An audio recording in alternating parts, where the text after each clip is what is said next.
పూర్తి వివరాలు చూసే ముందు మా ఛానల్ ని సబ్స్క్రైబ్ చేయడం మర్చిపోకండి. శ్రీ గురుభ్యో నమః.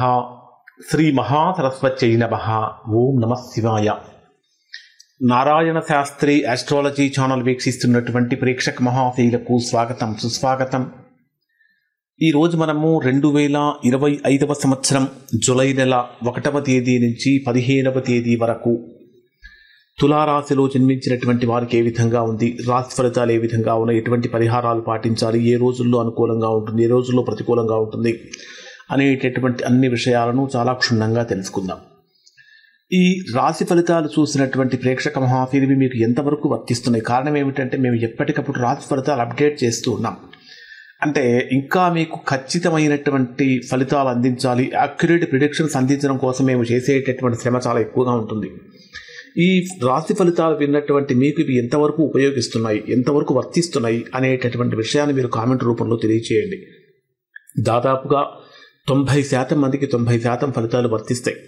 ఇంకా ఎవరికైనా సరే ఆ మిగిలిన 10% మందిగా వర్తించట్లేదు అంటే దానికి కారణం ఏమై ఉంటుందంటే వారి వ్యక్తిగత జాతకంలో ఏర్పడినటువంటి దోషం యొక్క ప్రభావం అయి ఉంటుంది. అటువంటి సందర్భంలో ఒకసారి మీరు మీ వ్యక్తిగత జాతకాన్ని విశ్లేషణ చేయించుకొని దోషం ఎక్కడుందో తెలుసుకొని దోష నివారణ చేయించుకుంటే చక్కగా సత్ఫలితాన్ని పొందుతారు.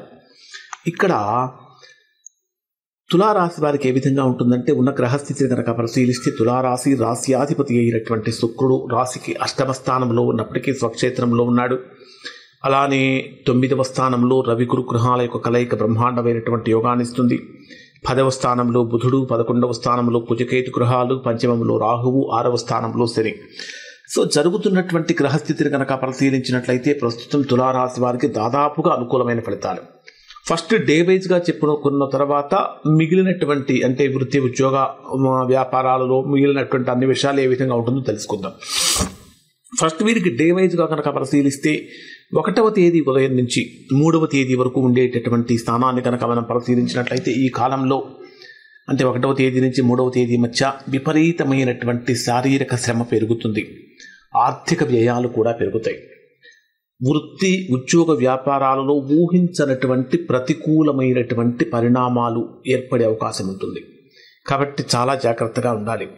విపరీతమైనటువంటి అలసట కూడా కలుగుతుంది. ముఖ్యంగా చెప్పాలంటే 1వ తేదీ నుంచి 3వ తేదీ మధ్యలో ఈ రాశిలో జన్మించినటువంటి వారికి కొద్దిగా అనారోగ్యం కూడా సంభవించే అవకాశం ఏర్పడుతూ ఉంటుంది. కుటుంబ సమస్యల మీద ఎక్కువగా మానసిక ఒత్తిడి కూడా ఉంటుంది.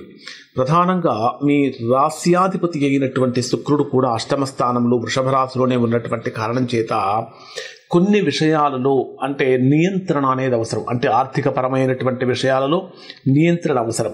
అలానే శని కూడా మీ రాశికి 6వ స్థానంలో సంచరిస్తున్నటువంటి కారణం చేత ఆరోగ్యపరమైనటువంటి జాగ్రత్తలు కూడా తీసుకోవాలి.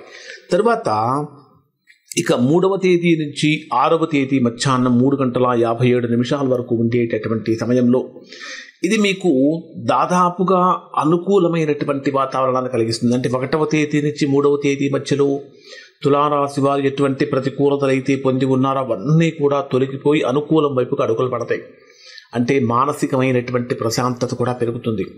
శక్తివంతమైనటువంటి ఆత్మవిశ్వాసం కూడా కలుగుతుంది. బ్రహ్మాండమైనటువంటి ఆత్మవిశ్వాసంతో సకలం నెరవేరేటటువంటి విధంగా ముందుకు వెళ్తారు.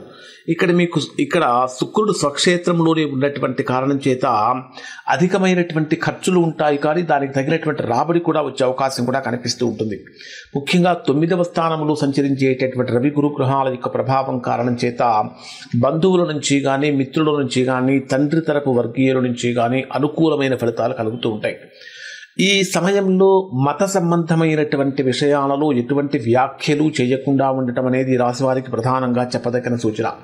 ఇది ఉద్యోగపరమైనటువంటి అభివృద్ధికి అనేక రకాలుగా అనుకూలంగా మారుతుంది అని చెప్పాలి. జూలై 6వ తేదీ మధ్యాహ్నం 3:57 నుంచి జూలై 9వ తేదీ ఉదయం 4 వరకు ఉండేటటువంటి సమయంలో ఇది ధన ప్రవాహం అంటే ఆర్థికంగా బ్రహ్మాండమైనటువంటి అనుకూలత కలుగుతుంది. ధన ప్రవాహం వస్తుంది. రావాల్సిన ధనం ఎక్కడి నుంచి అయితే రావాలో ఖచ్చితంగా వచ్చి చేరుతుంది. కుటుంబపరమైనటువంటి విషయాలలో పురోగతి కూడా ఉంటుంది. మీరు మాట్లాడేటటువంటి మాటలు కూడా చాలా ప్రభావవంతంగా ఉంటాయి. అయితే ఇక్కడ మీ రాశికి 11వ స్థానంలో కుజుడు అంటే 11వ స్థానంలో సింహరాశిలో కుజకేతు గ్రహాల యొక్క కలయిక ఉన్నటువంటి కారణం చేత స్నేహితుల నుంచి కానీ లేదా కొన్ని రకాలైనటువంటి ఫోన్ కాల్స్ ద్వారా కానీ కొన్ని రకాలైనటువంటి సోషల్ మీడియాల ద్వారా కానీ మోసం జరిగే అవకాశం ఉంటుంది. కాబట్టి కొద్దిగా జాగ్రత్తలు పాటించండి. వ్యాపారపరమైనటువంటి ఒప్పందాలలో తొందరపాటుతనం కన్నా కూడా నిదానంగా వెళ్ళటం వల్ల సత్ఫలితాన్ని పొందుతారు. జూలై 9వ తేదీ ఉదయం 4 గంటల నుంచి 11వ తేదీ మధ్యాహ్నం 12 గంటల 5 నిమిషాల వరకు ఉండేటటువంటి సమయంలో ఇది మీ ప్రయత్నాలకు శ్రమకు తగినటువంటి ఫలితాన్ని ఇచ్చేటటువంటి సమయం అని చెప్పాలి. కారణం ఏమిటంటే బుధుడు కూడా మీ జన్మరాశికి దశమ స్థానంలో సంచరించేటటువంటి సమయంలో ప్రొఫెషనల్ కమ్యూనికేషన్ స్కిల్స్ అనేటటువంటి బ్రహ్మాండంగా డెవలప్ అవుతాయి. ప్రయాణాలు కూడా చక్కగా అనుకూలిస్తాయి. చిన్న చిన్న పనులకే పెద్ద పెద్ద విజయాలు వచ్చే అవకాశం కూడా ఇక్కడ రాశి వారికి కనిపిస్తూ ఉంది. అలానే ఉద్యోగ సంబంధమైనటువంటి అనుమతులు కానీ ప్రమోషన్స్ కానీ అనుకూలతలు కానీ పెరుగుతూ ఉంటాయి. ఈ అంటే 9వ తేదీ నుంచి 11వ తేదీ మధ్యలో చేసేటటువంటి ఎలాంటి వృత్తి ఉద్యోగ వ్యాపారాలకు సంబంధించినటువంటి ప్రయత్నమైనా సరే బ్రహ్మాండంగా అనుకూలంగా మారుతుందని చెప్పాలి. ఇక 11వ తేదీ మధ్యాహ్నం 12 గంటల 5 నిమిషాల నుంచి 13వ తేదీ సాయంత్రం 6 గంటల 51 నిమిషాల వరకు ఉండేటటువంటి సమయంలో ఇది కొంత ఆవేశపూరితమైనటువంటి సమయం. అంటే ఇంటి విషయాలలో చికాకులు, తల్లిదండ్రుల యొక్క ఆరోగ్య సమస్యలు తలెత్తడం లేదా తల్లి యొక్క ఆరోగ్యం గురించి కొంచెం ఇబ్బందులు కలగటం అనేటటువంటివి జరుగుతూ ఉంటాయి. అలానే 6వ స్థానంలో సంచరించేటటువంటి శని భగవానుడి యొక్క కారణం చేత కూడా కొంచెం అధికమైనటువంటి వ్యయ ప్రయాసలు కలుగుతూ ఉంటాయి. అంటే ఏదైనా ఇక్కడ మీకు 11వ తేదీ నుంచి 13వ తేదీ మధ్య ఏదైనా ఒక పని కనుక చేయాలంటే అధికమైనటువంటి శ్రమతో మాత్రమే సాధ్యమవుతుంది. అంటే స్వల్పమైన శ్రమతోటి సునాయాసంగా పూర్తిగా అతి కష్టం మీద మాత్రమే పూర్తవుతుంది.